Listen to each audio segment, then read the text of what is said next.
दे।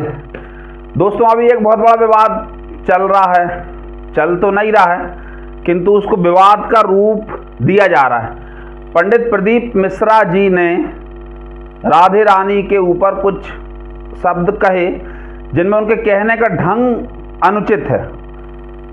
जो उन्होंने कहा वो तथ्यात्मक रूप से ठीक हो सकता है किंतु उनके कहने का ढंग ऐसा नहीं है जिसको किसी भी स्थिति में स्वीकार किया जा सकता हो।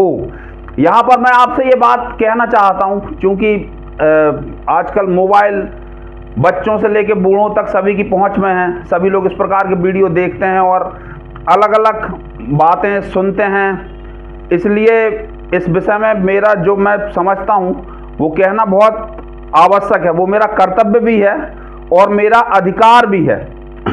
इसलिए कृपया कर इस वीडियो को आप ध्यान से देखें और यदि आपको उचित लगे तो फिर आप इसे शेयर भी अवश्य करें। दोस्तों, तथ्य क्या है? एक राजा सूर्यवंश के जिनका नाम है दशरथ, वो अपनी पत्नी के प्रेम में अपने पुत्र राजा रामचंद्र जी को वनवास दे देते हैं। यहां हम ये कह सकते हैं कि राजा दशरथ अपनी पत्नी के कहने से अपने पुत्र राजा राम को वन में जाने के लिए भेज देते हैं। उनकी सौतेली मां के कहने के कारण जहां पे राजा राम अपनी पत्नी सीता अपने भाई लक्ष्मण समेत जाते हैं और उनकी पत्नी को रावण हर लेता है।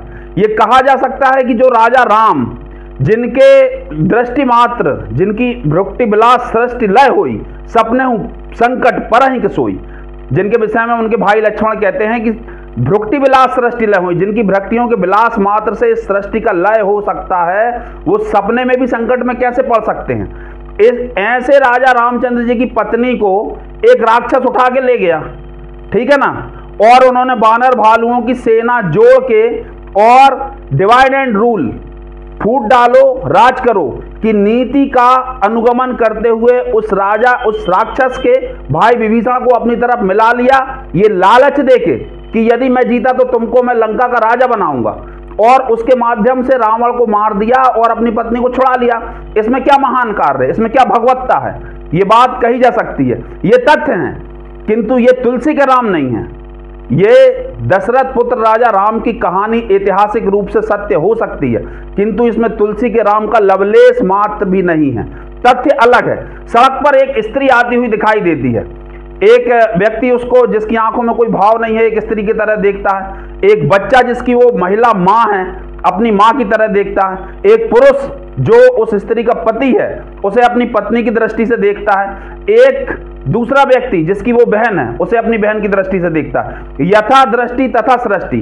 राधे रानी के विषय में जो कुछ भी पंडित प्रदीप मिश्रा ने कहा है वो तथ्यात्मक रूप से सही हो सकता है किंतु उसमें राधे रानी का राह भी नहीं है, और यदि उसमें राधे रानी का राह है तो यह संसार रहने योग्य नहीं है।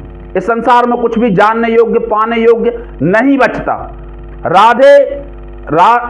आप इस बात को स्मरण रखें कि भागवत में कहीं भी राधा शब्द का उल्लेख नहीं हुआ, राधे रानी का उल्लेख नहीं किया।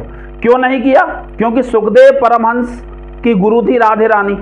राजा परीक्षित के पास में केवल 7 दिन का समय था, उनकी आयु केवल 7 दिन थी, और सुखदेव परमहंस जैसे ही राधा का रा बोलते थे और उनकी 6 महीने की समाधि लग जाती थी, और परीक्षित के पास में समय था केवल 7 दिन का।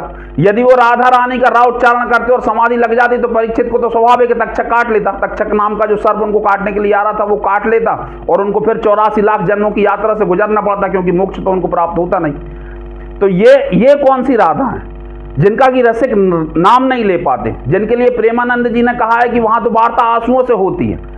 ये कौन सी राधा है?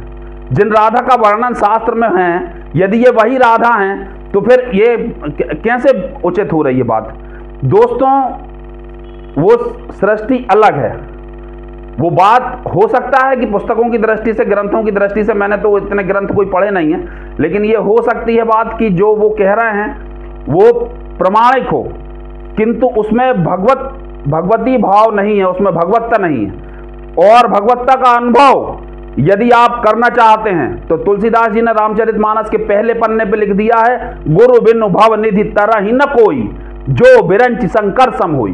गुरु के बगैर इस भवसागर से कोई तर नहीं सकता, चाहे वो बिरंची यानी ब्रह्मा जिन्होंने वेद लिखे हैं उनके बराबर ज्ञानवान हो, और चाहे वो शंकर जो एक दृष्टि में, एक क्षण मात्र में पूरे संसार को, त्रिलोकी को भस्म कर सकते हैं, उतना शक्तिशाली क्यों ना हो। तो यदि तुलसी के राम तक पहुंचना है, यदि प्रेमानंद जी की राधा रानी तक पहुंचना है, तो उसके लिए गुरु की आवश्यकता है। और अन्यथा आप किताबें पढ़ने के लिए स्वतंत्र हैं और अपनी राय बनाने के लिए भी स्वतंत्र हैं। यदि आपको वीडियो अच्छा लगे तो कृपया इसे शेयर अवश्य करें, हमारे वीडियो को लाइक और चैनल को सब्सक्राइब करना ना भूलें। राधे राधे।